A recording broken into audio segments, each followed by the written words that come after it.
Alright, so if you're watching this video, you're probably on your way to pick up your brand new Tesla. And first of all, I want to say congrats. Seriously, delivery day is one of the best days. I've had the opportunity to do this now 3 times. One, when I picked up my 2023 Tesla Model Y long range all-wheel drive. When we picked up my wife, Tesla Model Y 2025, Tesla Model Y long range all-wheel drive, and most recently when I picked up my brand new 2026 Tesla Model Y premium all-wheel drive in stealth gray. And all 3 times we both were looking at the app like crazy, hoping it would just switch to say, your car is now ready for pickup. So in this video, I'm gonna walk you through everything we did on delivery day when we picked up our Teslas. But the real stuff that we learned and some of the mistakes that we also made along the way. Let's start with what you need to bring first. Then we'll go step by step through the car so you don't miss a thing. And if you like videos like this and you want to help support the channel, like this video and subscribe to the channel. It costs absolutely nothing, but it does help us actually get noticed with the algorithm and other people just like you. Let's get into it. Okay, so before you even leave your house, throw a few things in your bag. First, if someone else is on the title, make sure they're actually there with you. Tesla is really strict when it comes to the paperwork. Your driver's license, they don't always ask for the driver's license, but you kind of need it to drive anyway, so make sure to have that with you. Also, if you're trading in another car, make sure to bring the title and the tags that you're going to transfer to that new car. When Kat and I went to pick up her Tesla Model Y, we actually forgot this at home, and after we went through the whole delivery process, we couldn't actually drive the car until we had the license plate with us. So we had to drive another 45 minutes back home and another 45 minutes back to the service center to actually put this on the new car and be able to drive away with it. Now this one's a no-brainer, but obviously bring your phone with the Tesla app already included. Although, let's be real, you probably already have it because that's how the process works anyways, and you've been refreshing the app non-stop to check the status of your car. Also bring proof of insurance.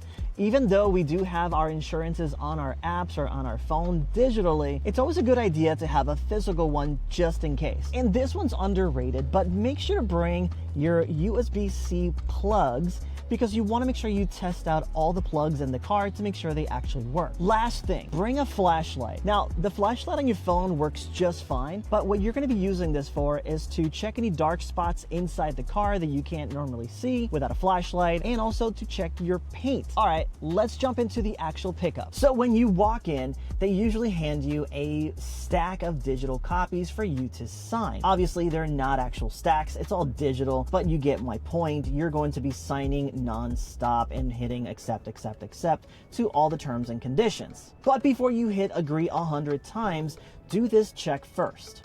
Make sure your name is spelled correctly. You'd be surprised that one letter written down may actually change this entire process and delay your delivery. Check that the VIN on the paperwork actually matches the VIN on the windshield and the VIN on the About To page inside your car. Then just walk around and configure your exact build, your wheels, the color you chose, the interior trim and color. Even though Tesla rarely messes this up, I still look because, well, it just takes 5 minutes. And if you order a mobile charger, it should be in the car, usually in the trunk. Also, every Tesla comes with a J1772 adapter now, so make sure that's in there too. All right, now for the fun part, the walk around. Think of this like meeting someone from a dating app. In this case, the Tesla app. Yes, the picture looks nice and the curves are as described, but you still want to make sure you are not getting catfished, right? So start by looking at the usual Tesla spots. You're still checking for stuff that looks uneven or out of line. Try to do a slow lap around the car with a flashlight. You're looking for scratches, dents, weird swirl marks, and check the edges. Sometimes overspray feels rough to the touch. Open and close every door. The front, the trunk, they should close easily. No grinding sounds, no weird noises when this happens. Check the wheels for curb rash. Yes, brand new cars can show up with rash from the transport. Also make sure all your valve stems are actually there. Now here's a pro tip for your range and ride quality. Check your tire pressure.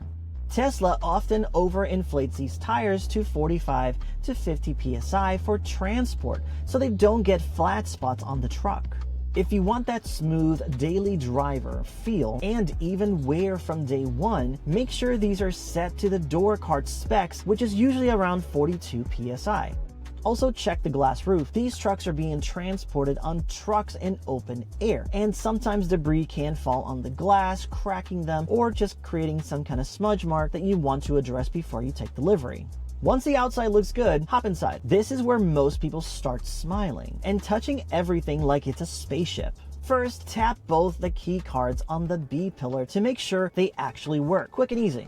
Look over the seats, the door panels, the center console, the dashboard. Just make sure there aren't any scratches or any stains. Some Teslas come out looking perfect. Some look like the detailer had a rough morning. Now test everything. The dome lights, ambient light, footwell lights, turn signals, windows, mirrors, steering wheel adjustments, and if you're in a brand new Model 3 or Model Y, try moving the front passenger seats from the rear touchscreen. It's a new update on both of these cars, and it makes it super convenient. Put the car in reverse and check the camera feeds. Make sure the side cameras aren't foggy or the sensors aren't picking up obstacles. Now, yes, the car does take a minute to calibrate, but sometimes that calibration's already been done, so the car should be picking up at least people walking around the car. Crank the AC and heat. Listen for any funky noises. Test the heated and ventilated seats, heated steering wheel. Swipe around the screen to make sure everything is responsive. Then turn the music on and check for any blown speakers or any rattling noises. Turns out she was upstairs with her headphones on. Now, if you're new to Tesla, spend at least 2 minutes just tapping around the settings. You'll catch stuff early that way. Press the washer fluid button, honk the horn, open the front from the screen, and the trunk. These are all basic things, but really important. Okay, so before you sign anything, make sure to also check the charge port. Open butthole. That opened the charge port. Open it, close it, make sure it doesn't stick. And if the delivery center has the ability to, try to actually charge the car so that A, you know how to charge it, and B, make sure it is actually receiving charge appropriately. The worst thing you want to do is if you're driving 2 hours back home after picking up your Tesla and go into a Tesla supercharger and the car does not want to charge. It is highly unlikely that that would actually happen because these cars are made very, very well. Now, if the delivery center has the ability to do this, see if you can try to charge your Tesla from an outlet using maybe your mobile connector that you have in your car, just to see if it actually is working properly. Some delivery centers do not allow this, but it's still worth asking. What's the worst I can tell you? No? Okay, so what if you find something, a scratch, a panel gap, an uneven panel, or worse, a foggy headlight? First, don't panic. Seriously, take a picture of it, show it to the delivery specialist. They will open up a ticket inside the Tesla app for you. But when I was there, it was explained that unless it's a major issue, like a camera out, the windshield is broken, or a flat tire, you can easily just take this home. And because everything is still covered under warranty, you can simply put a ticket through your Tesla app. And if you're lucky, you'll have a mobile service come to your home, your work, or if you're close to a Tesla service center, you can drop it off and just take care of it there. Now, it is easier to do this inspection once you get home, so you can take your time with it. Put all the spotlights on the car so you can see all the nooks and cranny on the car. But if you do find something, you can submit that through the Tesla app, which is fairly easy to do.